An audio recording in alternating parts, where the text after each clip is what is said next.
5월의 첫날이 되었습니다. 이제 새로운 올 한 해, 특별히 5월 한 달 동안에 이 자리에 계신 여러분 모두에게 하나님 주신 은혜가 차고 넘치기를 기원합니다. 지금 솔로몬 왕은 죽었습니다. 그는 이제 더 이상 이 땅에 있지 않고 이제 그의 아들 르호보암이 이제 왕위를 지금 이은 거죠.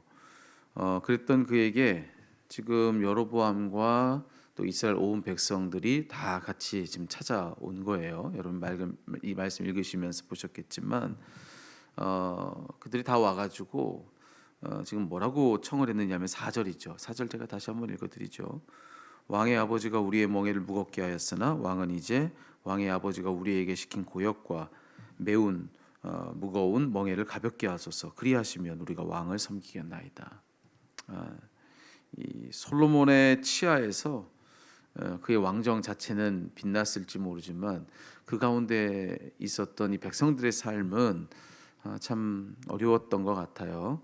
오늘 이 말씀 속에서 여러 가지 대목에서 참 이 솔로몬 시대를 살았던 백성들의 고충이 무엇이었는지 그것을 일러주는 대목이 나오죠. 여기 벌써 솔로몬 왕을 이야기하면서 백성들이 당신의 아버지가 우리에게 매우 멍해라는 이야기를 하고 있고요. 또 뒤에 마지막 절에 보니까는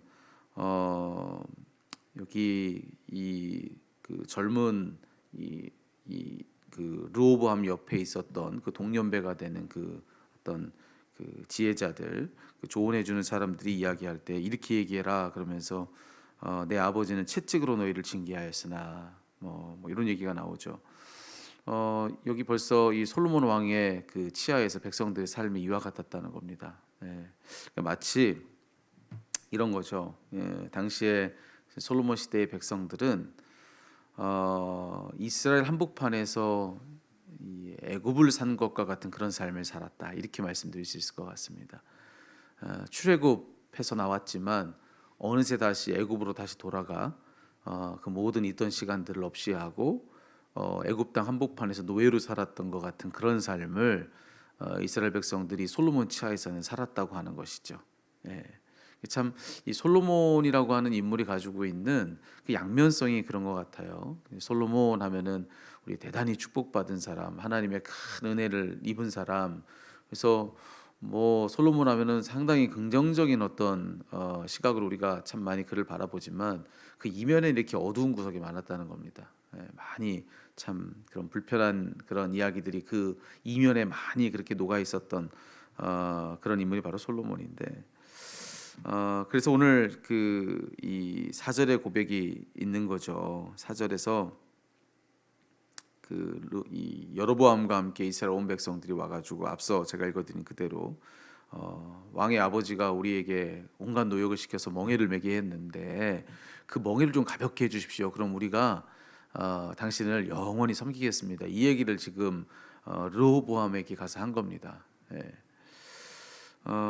근데 여러분 그 이후에 이 르호보암의 선택이 어떠했는가 이게 이제 오늘 말씀의 이제 핵심인 것 같아요. 가장 중요한 대목이 바로 그건데 먼저 이 르호보암이 이제 아버지 솔로몬 때 있었던 그 원로들에게 가서 묻지요. 어떻게 했으면 좋겠냐라고 하는 걸 물었을 때 이 곁에 있었던 이 노인들이 했던 이야기는 뭐냐면은 백성들의 청을 들어주라는 겁니다. 백성들의 청을 들어주고 그들의 멍에를 가볍게 하라. 그러면 그들이 영원히 왕의 종이 될 것입니다라고 하는 그런 조언을 이제 해주는 겁니다. 그런데 그 조언 외에도 앞서 잠깐 언급했지만 이 르호보암과 이제 같은 연배에 되는 같이 자랐던 이 젊은이들에게 가가지고 이 르호보암이 가서 또 묻는 거죠. 백성들이 와서 이와 같이 청을 했는데 어떻게 하면 좋겠냐. 여러분 그렇게 하자 이 젊은이들의 조언은 정반대였습니다. 앞에서 노인들이 했던 이야기는 멍에를 가볍게 해줘라라고 하는 건데 이 젊은이들의 조언은 뭐냐면은 들어주지 말라는 겁니다. 백성들의 청을 들어주지 말아라. 오히려 멍에를 더 무겁게 해야 된다. 그러면서 여기 마지막 무시무시한 이런 말들을 하지 않습니까? 내 아버지는 채찍으로 너희를 그렇게 징계했지만 나는 전갈채찍으로 너희를 징계할 것이다. 이렇게 엄히 공포하십시오. 이 젊은이들이 볼 때는 그들의 청을 들어주는 것이 어떤 왕의 권위가 손상되는 일로 이렇게 여겼던 것 같아요. 이와 같이 오히려 당신의 권위를 더 강하게 세우십시오. 그렇게 조언을 해주었던 거죠. 결과는 뭐냐? 르호보암이 이 두 개의 전혀 다른 조언들을 다 듣고 나서 선택을 합니다. 어떤 선택을 하냐면 우리가 말씀을 통해서 봤지만 후자의 선택을 하죠. 예, 이 젊은이들의 조언을 듣고서 더 강력한 왕정을 이제 펼쳐가려고 하는 것입니다. 그런데 그 결과가 뭔가? 그는 더욱더 강력한 어떤 왕권을 바라고 그렇게 결정했지만 결론이 뭔가를 보니까 그의 왕권은 허물어지더라는 것입니다. 앞서 우리가 어제도 말씀을 나눴죠. 선지자 아이야를 통해서 하나님께서 여로보암에게 이미 신탁을 주시지 않습니까? 나라가 갈기갈기 찢어질 것이다. 옷을 12개로 이 조각 내면서 하나님 신탁을 전해주잖아요. 이 솔로몬의 이제 자손에게는 2지파, 나머지 10지파는 여로보암에게 하나님 그렇게 딱 정해 놓으셨던 그 신탁 그대로 지금 상황은 막 흘러가고 있는 것입니다.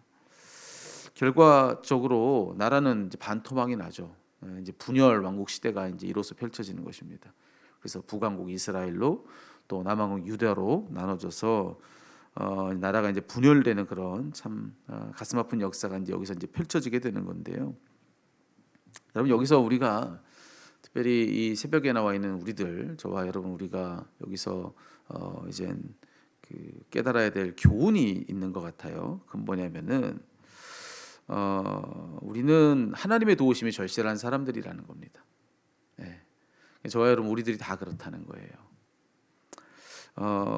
우리도 살면서 이런 선택의 갈림길에 설 때가 참 많습니다. 이렇게 해야 되냐 저렇게 해야 되냐 도대체 뭘 어떻게 해야 하냐는 것이죠. 이런 선택의 갈림길에 설 때가 얼마나 많이 있습니까? 여러분 지난 살아온 그 세월들 생각해 보면은 아마 이런 선택의 연속이지 않았을까? 그간의 삶이요 아마 그렇셨으리라고 생각을 합니다. 그때 우리 참 어떻습니까? 정말로 이 길이냐 저 길이냐를 놓고서 고민이 안 됐다면 고민을 아예 하지를 않았겠죠. 이 길도 맞는 것 같고 저 길도 맞는 것 같습니다. 언제나 그렇습니다. 주변에서도 이 길이 맞다고 하는 사람이 있고 저 길이 맞다고 하는 사람들이 있어요. 들어보면 다 이유가 있습니다. 오늘 여기서 우리는 결론을 알기 때문에 이 소년들의 이 조언에 대해서 아유 어떻게 이럴 수가 있나 이렇게 얘기하지만 여러분 당시의 그 왕정이라고 하는 것을 우리가 이해한다면 이 왕의 권위라고 하는 것이 왕정을 뒷받침하는 근간입니다. 그게 무너지면 나라는 무너지는 거예요. 그러니까 여기서 지금 이 노인들이 하는 조언들 뭐 이것만이 과연 다 옳으냐? 여러분 왕정이라고 하는 시스템을 우리가 이해한다고 한다면요, 여기 소년들이 해주고 있는 이 조언도 다 틀린 것만은 아니에요. 그러니까 이 지금 상황 속에서 사실은 그냥 우리가 인간적으로 오늘 성경에서 하나님이 무엇이 옳다 말씀하시는 바는 분명하지만 사람이 생각할 때에는 과연 어느 것이 더 옳으냐를 두고서 충분히 고민할 만한 그런 갈림길에 지금 솔로몬이 서 있는 것도 사실이라고 하는 것이죠. 우리 인생이 다 그렇습니다. 우리 인생이 다 그렇습니다. 신앙 안에서도 선택해야 될 일이 많고요. 그 밖에도 정말 선택할 일들이 연속인 것 같아요. 특별히 우리 지금 이제 교회 건축을 앞에다 두고 있는데 건축은 처음부터 끝까지 선택의 과정인 것 같습니다. 무엇을 선택하느냐. 심지어 우리가 문고리 하나도 선택해야 되거든요. 색깔을 선택하고 자재를 선택하고 그 안에 들어가는 그 각각 요소 하나하나를 다 선택하고 모든 걸 다 선택하는 거거든요. 정답이라는 것은 이렇게 딱히 딱 들여다 보여지지 않아요. 그러면 고민하지 않거든요. 정답이 분명히 있는 문제면. 우리가 왜 고민하냐면 정답이 뭔지를 잘 모르겠는 겁니다.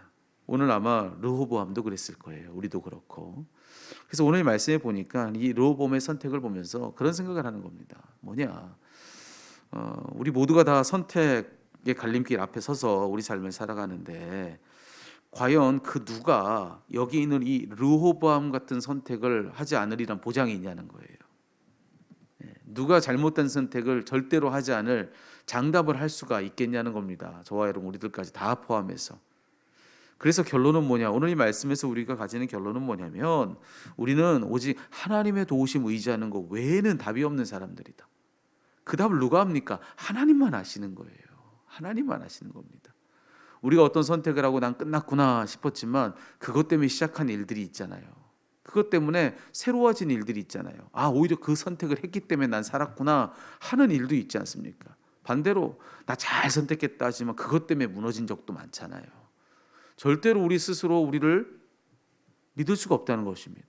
신뢰할 수가 없어요. 모든 걸 다 총동원해서 가장 지혜롭다 하는 선택을 하지만 여러분 그걸 그렇게 선택했다고 해서 지혜를 보장받습니까? 그렇지 않다라고 하는 거예요.